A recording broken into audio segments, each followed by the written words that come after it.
Number 11. The average of series 40, 43, 46, 49 ... 320 is. এখানে কি বলছে যে আমার কয়টি সংখ্যা আছে অর্থাৎ কয়টি সিরিজ আছে 40, 43, 46, 49 ... দিয়ে 320 অবধি এদের অ্যাভারেজ কত। প্রথমে ভালো করে বুঝুন কি করতে হবে। এখানে আছে আমার 40, 43, 46, 49 ... দিয়ে কত আমার 320। ওকে, একটা নির্দিষ্ট মিল দেখতে পাচ্ছেন এখানে ডিফারেন্স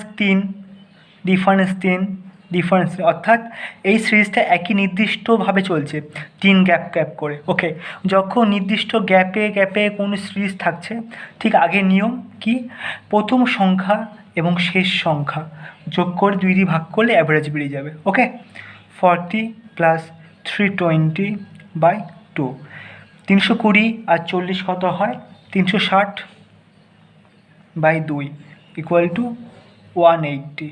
আমার অ্যাভারেজ কত বেরিয়ে যাবে 180। এখানে যেটা বোঝার জিনিস সেটা হলো যে এলোমেলো সংখ্যা দিলে হবে না, কিন্তু 2, 3, 7, 9, 11, 15 মানে একটা নির্দিষ্ট সিকোয়েন্স যেন থাকে। সেই ক্ষেত্রে শুধুমাত্র প্রথম সংখ্যা এবং শেষ সংখ্যা যোগ করে 2 দিয়ে ভাগ করলেই টোটাল সিরিজটার আমার অ্যাভারেজ বেরিয়ে যাবে। ওকে, নাম্বার 12. Average of 51, 57, 63, 69 ... 135 is. এখানে একই রকম আগের মতনই অঙ্ক কি বলেছে 51, 57, 63, 69 ... দিয়ে 135 মোট গড়। ওকে, অ্যাট ফার্স্ট তাহলে কী বলেছে আমার দেখি 51, 57, 63, 69 ... দিয়ে 135। দেখুন একটা নির্দিষ্ট সিকোয়েন্স আছে না 6, 6, 6। তাহলে যখন নির্দিষ্ট সিকোয়েন্স থাকবে নির্দিষ্ট অন্তর গ্যাপ থাকবে সেক্ষেত্রে প্রথম সংখ্যা শেষ সংখ্যা 51 + 135/2 দিলে আমার অ্যাভারেজ বেরিয়ে যাবে। কত হবে তাহলে আমার 186/2 = 93 হবে আমার অ্যান্সার। আশা করি বুঝতে পেরেছেন অঙ্কটা। Number 13. Average of 5 consecutive numbers is n. If 2 next numbers also taken, then what will done it average? ওকে, তো এখানে কী বলছে আমার যে কোনো 5টি কনসিকিউটিভ নাম্বারে আমার গড় কত n। এই ক্ষেত্রে আমাদের কী নিয়ম যে কোনো 5টা কনসিকিউটিভ নাম্বার নেই মনে তাহলে আমি লিখতে পারি তো 1, 2, 3, 4, 5 নিতে পারি তো। তাহলে এই 5টা সংখ্যার আমার অ্যাভারেজ কত হবে, অ্যাভারেজ সবসময় মাঝখানে একটা হয় অর্থাৎ অ্যাভারেজ কত এর 3 হলো অ্যাভারেজ। ওকে, তারপরে কোশ্চেনে কী বলছে যে if 2 next numbers also taken, অর্থাৎ এর পরে আর যদি আরও দুটো নেই সংখ্যা অর্থাৎ 1, 2, 3, 4, 5, 6 আর 7 এই দুটো সঙ্গে এক্সট্রা নিয়েছি বলছে নিতে দেয়, তখন আমার কি চেঞ্জ হবে অ্যাভারেজে। এর ক্ষেত্রে আমার তার অ্যাভারেজ কত 3টে 6টা মাঝখানে একটা নিশ্চয়ই আমার অ্যাভারেজ হবে, তাই তো সবসময় মাঝখানেটা অ্যাভারেজ হয়। তাহলে প্রথমেরটায় ছিল 3 অ্যাভারেজ, শেষেরটা কত অ্যাভারেজ আমার 4। তাহলে আমার কি চেঞ্জ হলো, আমার এখন হলো 4, আগে ছিল 3, অথবা আমার গড় চেঞ্জ হলো 1, অর্থাৎ আমার গড় ইনক্রিজ হলো 1, তাই তো আমার গড় বাড়লো কত 1। এটাই আমার answer. Number 14. Average of 5 consecutive natural numbers is m. If next 3 consecutive numbers also attend, then how much more will be the average of all 8 numbers? ঠিক আগের মতনই অঙ্ক। এখানে কি বলছে 5টি কনসিকিউটিভ ন্যাচারাল নাম্বারে গড় কত m। আমি যদি আরও 3টে কনজিকিউটিভ নাম্বার যোগ করি পরপর তাহলে আমার কত চেঞ্জ হচ্ছে অ্যাভারেজ। ওকে, তা আমি এক্ষেত্রে কী করব, নিজে থেকে মনে করি যে কোনো 5টা, তাই না। তাহলে 1, 2, 3, 4, 5টা সংখ্যা, 5টা সংখ্যার গড় কত জানি, গড়ের সূত্র কী জানি, হয় প্রথমটা আর শেষেরটা যোগ করে 2 দিয়ে ভাগ করলে বা মাঝখানে ধরলেও গড় পেয়ে যায় যে কোনো কিছু একটা। তাহলে 5-এর আগে 6কে 2 দিয়ে ভাগ করলে 3, তা আমার 3 কি আমার অ্যাভারেজ, ঠিক কিন্তু কোশ্চেনে বলছি আমি আরও 3টে সংখ্যা যোগ করব, তাহলে 1 2 3 4 5 6 7 8। এবার ভালো করে বুঝুন, তা গড় সংখ্যা কত হবে তাহলে এবারে? এক, প্রথম সংখ্যা শেষ সংখ্যা যোগ করে 2 দিয়ে ভাগ, 8 আর 1 9, 9কে 2 দিয়ে ভাগ করলে 4.5। বা এমনভাবে দেখতে পারি এর মতো, এই চারটে তার মাঝখান নিশ্চয় একটা সংখ্যা আছে, সেটা কত আমার 4.5। এভাবে গড় বের করতে পারি, তাই না? তাহলে 4.5 হলো এর অ্যাভারেজ 8টা সংখ্যার। তাহলে আগে ছিল 3, এখন হচ্ছে 4.5। তা আমার গড় কত চেঞ্জ হলো? গড় চেঞ্জ হলো আমার তাহলে 4.5 মাইনাস 3 সমান সমান 1.5 আমার ইনক্রিজ হলো, তাই তো? এই answer. Number 15. Average of 10 numbers is 12. If 3 is added to each number, find a new average. এনো সিম্পল অঙ্ক কি বলছে আমার 10টা নাম্বারের অ্যাভারেজ কত 12। যদি আমি প্রত্যেকটা নাম্বারের সঙ্গে আমি 3 যোগ করি তাহলে আমার নতুন অ্যাভারেজ কত হবে? যদি আমি সিম্পল ওয়েতে করি, যে নর্মাল ওয়ে করি, তখন কী হবে আমরা জানি মোট 10টা সংখ্যা, মোট অ্যাভারেজ কত ছিল আগে 12, অর্থাৎ 120, তাই তো? কিন্তু বলছে কি 3 যোগ হবে প্রত্যেকটা, মোট সংখ্যা কত ছিল আগে 10, 3 যদি যোগ করি তা 3 10 কি 30, তা 30 যোগ হবে তো। তা টোটাল কত বাড়লো আমার 120 আর 30 কত 150। তাহলে মোট 150, মোট সংখ্যা কত আমার 10, 150কে যদি আমি 10 দিয়ে ভাগ করি আমার অ্যাভারেজ বেরিয়ে যাবে কত হবে আমার 15। এটাও ট্র্যাডিশনাল ওয়েতে। যদি আমি শর্টকাটে করি কী হবে? সিম্পল, কিচ্ছু না। আমার কত আগে ছিল অ্যাভারেজ? আমার আগে ছিল অ্যাভারেজ, এখন বলছি 3 অ্যাড হবে প্রত্যেকটা। আরে বাবা 3 যদি প্রত্যেকটা যোগ হয় তা আমার অ্যাভারেজও সেম বাড়বে না?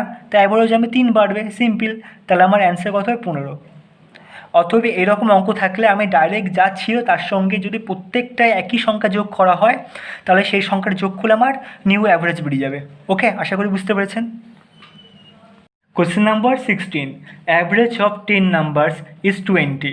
If 5 is subtracted from each number, find a new average. ওকে, আগেরটায় কী ছিল আমার অ্যাড করেছিলাম, এটা সাবস্ট্রাক্ট করতে হবে, অর্থাৎ বিয়োগ করতে হবে। তা আমি যে নর্মাল ওয়ে করি তা কী করতে হবে? মোট আমার কটা নাম্বার? মোট আমার নাম্বার হলো আমার 10টা, তার অ্যাভারেজ কত আমার 20, অতএব টোটাল কত হলো আমার 20 10কে কত 200। ওকে, কিন্তু এখানে বলছি কি আমার প্রত্যেকটা সংখ্যা থেকে আমার 5 বিয়োগ করব।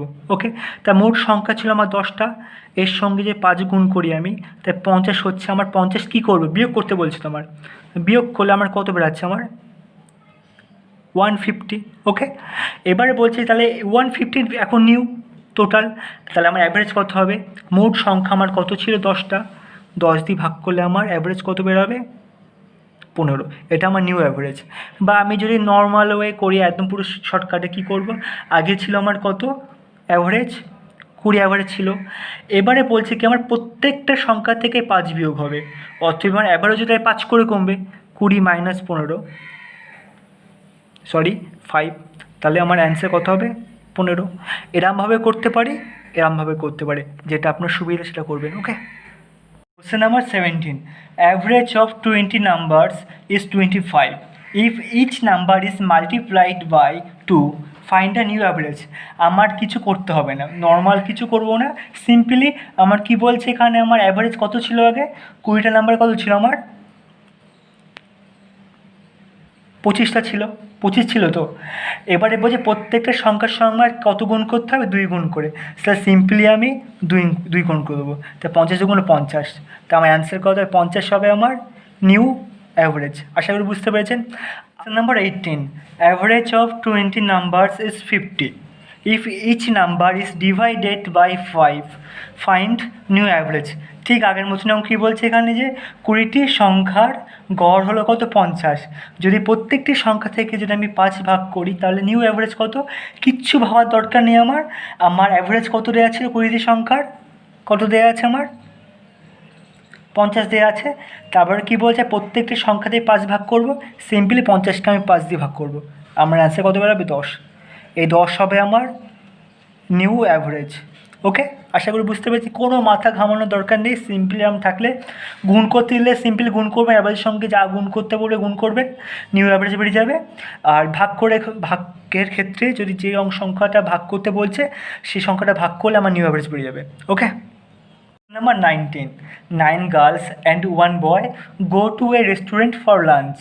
If each girl spent rupees 30 and the boy spent rupees 72,000 rupees more than the average of expenditure of all, find the amount spent by the boy. কি কোশ্চেনে বলেছে যে 9টি মেয়ে এবং একটি ছেলে রেস্টুরেন্টে খেতে গেছে, ভালো কথা। খেতে গিয়ে দেখে যে সব মেয়েগুলো 9টা মেয়ে শুধুমাত্র 30 টাকা করে দিয়েছে এবং বাকি টাকা ছেলে দিয়েছে। কত টাকা দিয়েছে? যা অ্যাভারেজ হয়েছে তার থেকে 72,000 টাকা বেশি দিতে হয়েছে ছেলেটার। তাহলে মোট কত টাকা খরচা হয়েছে ছেলেটার? কিছু করার নেই, এতগুলো বান্ধবীর সঙ্গে গেলে তো খরচা করতে হবে না নাকি? তা অঙ্কটা করা যায়, কী করা যায়? তাহলে প্রথমে জানতে হবে কি ছেলেটি কত খরচা করবে। ছেলেটি কত খরচা হবে? মোট অ্যাভারেজ ছাড়াও তাকে ক টাকা দিতে হবে? 72,000 টাকা তাকে এক্সট্রা দিতে হবে অ্যাভারেজ ছাড়াও, ঠিক আছে। এবারে 72,000 টাকার মধ্যে কাদের টাকা আছে? টাকা আছে সেই 9টি মেয়ের টাকা, যা 30 টাকা দিয়ে দায় ছাড়া করে দিয়েছে যে আমার কিছু কাছে নেই আর কিছু, তোমার সব দিতে হবে। তাহলে 72,000 টাকা কটে মেয়ের টাকা এর মধ্যে ইনক্লুড আছে? 9টি মেয়ের টাকা আছে। তাহলে ভাগ করলে কি হবে? 8,000 টাকা, তাই তো। কিন্তু মেয়েরা কি 8,000 টাকা তো তার ভাগে আছে, এছাড়া তারা মেয়েরা ক টাকা দিয়েছিল? 30 টাকা করে এক্সট্রা দিয়েছিল। তাহলে 8,030 টাকা করে মোট খরচা হয়েছে প্রত্যেকটি মেয়ের, ইচ গার্ল। ওকে, তাই প্রত্যেকটা মেয়ের কত খরচা হয়েছে? খরচা হয়েছে 8,030 টাকার খরচা। তাহলে আমার এটার অ্যাভারেজ ধরতে পারি তো, এটা না 8,030 টাকাতে অ্যাভারেজ, কারণ প্রত্যেকটা মেয়ের একই খরচা মানে যে ছেলেটারও একই খরচা, তাই তো। তাহলে অ্যাভারেজ কত বেরিয়ে গেল আমার? 8,030। আর এক্সট্রা ছেলেটাকে কটা খরচা করতে হয়েছে? 72,000 টাকা। 72,000 টাকা। তা টোটাল খরচা কত হয়েছে ছেলেটার? 8,030-এর সঙ্গে 72,000 যোগ করলে কত বেরোচ্ছে আমার? 80,030 টাকা। আর ছেলেটা মনে নেক্সট টাইম আর যাবে না বান্ধবীদের সাথে, তাই না? তাহলে মোট খরচা হলো কত? 80,330 টাকা। ওকে, নেক্সট অঙ্ক দেখুন, একই রকম সেম অঙ্ক আছে, বুঝতে পারবেন তাহলে আরও ক্লিয়ার করে। Number 20. 11 girls and 1 boy go to a restaurant. If each girl spent rupees 2 and boy spent 3,300 more than average of expenditure of all, find the amount spent by the boy. ওকে, এখানে কি বলছে? 11টি মেয়ের সাথে একটি ছেলে রেস্টুরেন্টে খেতে গিয়েছিল। ওকে, ভালো কথা। প্রত্যেকটা মেয়ে মাত্র 2 টাকা করে দিয়েছে এবং বাকি টাকা ছেলেটিকে দিতে হয়েছে মোট অ্যাভারেজের সঙ্গে আরও 3,300 টাকা এক্সট্রা দিতে হয়েছে। তাহলে ছেলেটি মোট কত টাকা খরচা করেছে? ঠিক আগের মতন অঙ্ক। তা প্রথমে কি করবো আমরা? ছেলেটি কত খরচা হয়েছে টোটাল যা অ্যাভারেজ হবে তার সঙ্গে তাকে এক্সট্রা কত দিতে হচ্ছে? 3,300 টাকা এক্সট্রা দিতে হচ্ছে। ওকে, এবার 3,300 টাকার মধ্যে কাদের টাকা ইনক্লুড আছে? সেই 11টি মেয়ের, তাই তো। তাহলে 3,300 ভাগ 11 দিয়ে ভাগ করলে আমার কত অ্যান্সার বেরোচ্ছে? এখানে 300 বেরোচ্ছে। ওকে, কিন্তু 300 টাকা তো দিয়েছে, এছাড়া মেয়েরা ক টাকা করে দিয়েছে? আগে 2 টাকা করে দিয়েছে। তাহলে টোটাল মেয়েদের খরচা কত হয়েছে পার হেড? মেয়েদের 300 যোগ 2, অতএব 302 টাকা হলো ইচ গার্ল। ইচ গার্ল বলতে 11টি মেয়ের, অতএব সে ছেলেটারও টাকার মধ্যে সেম অ্যাভারেজ হবে। তাহলে আমার অ্যাভারেজ কত বেড়ে গেল? 302 টাকা। তাহলে ছেলেটি মোট কত খরচা করেছিল? অ্যাভারেজ যোগ 3300। তাহলে আমার অ্যাভারেজ কত বেরিয়ে গেছে এখানে? 302 প্লাস আমার 3300। তাহলে মোট কত খরচা হলো আমার? যদি যোগ করি 3602, 3,602 টাকা ছেলেটির খরচা হয়েছে। ওকে।